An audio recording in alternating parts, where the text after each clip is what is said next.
ओम श्री गणेशाय नमः।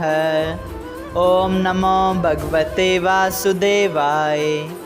हरे कृष्णा कृष्ण कृष्णा हरे हरे, हरे राम राम राम हरे हरे। तव्हां सभिनी हरि भक्तन के नमस्ते। प्यारा भक्तों, ही कथा पाण गुरु कृपा से हासिल करे रहा आयूं। श्री गणपति सरस्वती जो दरे ध्यान करियां थो मां भागवत महापुराण जो बयान, जैमें व्यासदेव ऐं श्री सुखदेव जी कयो आहे श्री कृष्ण लीला जो गुणगान। सबई चओ जय भागवतम महापुराण। प्यारा भक्तों, पाण पंहिंजी लास्ट कथा में ॾिठो त श्रीमद् भागवत महापुराण साहिब जे 10 स्कंद जे 66 अध्याय जे ॿिए भाग जी कथा में श्री सुखदेव जी स्वामी पाण खे ॿुधाइनि था त पौंडरेक नाले हिकिड़ो राजा पंहिंजो पाण खे वासुदेव श्री कृष्ण सॾाईंदो हो ऐं उन ही घमंड में हिन श्री श्याम सुंदर खे ख़त मोकिलियो त तूं पंहिंजो पाण खे वासुदेव सॾाइण छॾे ॾे, छो त असली वासुदेव मां आहियां। ऐं अहिड़ी रीति श्री श्याम सुंदर खे युद्ध लाइ ललकारण लॻो।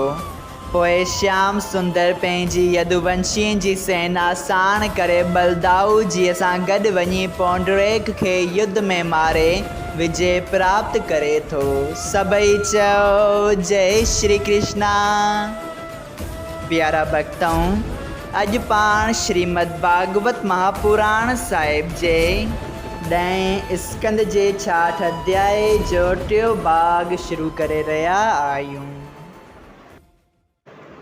श्री सुखदेव जी स्वामी चवनि था, हे राजा परीक्षित, भगवान जी इच्छा मूजिब काशीअ जे राजा जो सर शहर जे दरवाज़े ते वञी किरियो।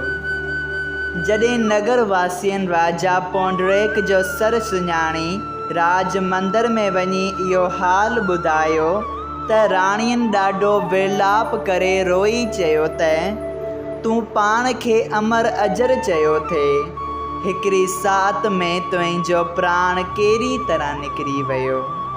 सभई राणियूं उन सर सां सतियूं थियूं। सदछन पौंडरेक जे पुटु कांवरजी चयो त जंहिं मुंहिंजे पीउ खे मारियो आहे तंहिंखे बिना मारे न छॾींदसि। उन इच्छा सां हू राजकुमार श्री महादेव जी जो तप करण लाइ कैलाश पर्वत ॾांहुं वियो। श्याम सुंदर जीत करे यदुवंशियन समेत आनंद सां द्वारिका में हलियो आयो। श्री सुखदेव जी चयो, हे राजा परीक्षित, जॾहिं सॾछन कुझु ॾींहं श्री महादेव जी जो तप ऐं ध्यान प्रेम सां कयो, तॾहिं भोलानाथ उनखे दर्शन ॾेई चयो त छा घुरिजई। राजकुमार श्री शिवजीअ खे दंडवत करे वेनती कई, हे भोला बाबा, मां पंहिंजे पीउ जे मारण वारे खां बदिलो वठणु घुरां थो। इहो ॿुधी श्री महादेव जी चयो, तूं पौंडरेक जो बदिलो वठणु घुरीं थो।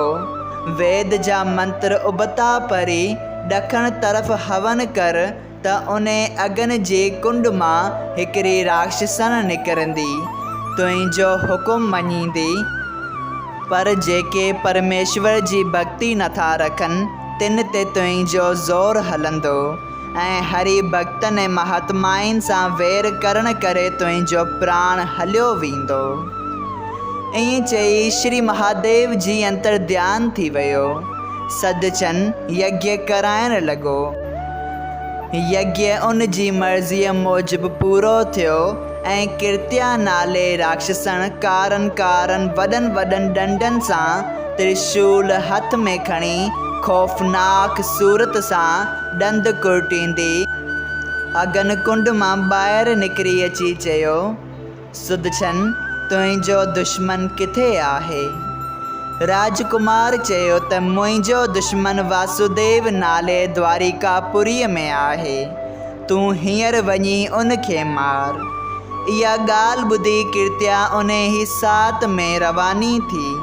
वाट में शहर ऐं जंगल जलाईंदी द्वारिकापुरीअ में पहुती। हू पंहिंजे तेज सां द्वारिकापुरीअ खे जलाइण लॻी।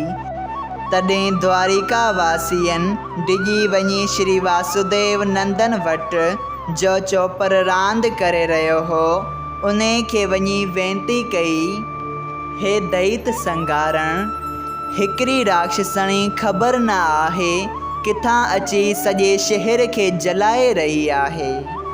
तव्हां उन जे हथां असांजा प्राण बचायो। इहो ॿुधी श्री कृष्ण चयो, डिॼो न, हींअर उन राक्षसण खे जा काशीपुरीअ खां आई आहे उन खे कढां थो। अहिड़ी तरह धीरज ॾेई श्री कृष्ण जी सुदर्शन चक्र खे चयो, तूं कृत्या खे हितां मारे या बॼाए काशीपुरीअ खे जलाए हलियो आ। इहा ॻाल्हि ॿुधी जॾहिं सुदर्शन चक्र करोड़ सूरजनि जहिड़ो पंहिंजो तेज वधाए उन राक्षसण खे लोधियो त कृत्या उतां भॼी वेई। सुदर्शन चक्र काशीपुरीअ में अची सदचन खे सभिनी ब्राह्मणनि समेत जिन यज्ञ वेठे करायो उन्हनि सां गॾु मारे छॾियो। वरी पंहिंजे तेज सां काशीपुरीअ खे जलायो।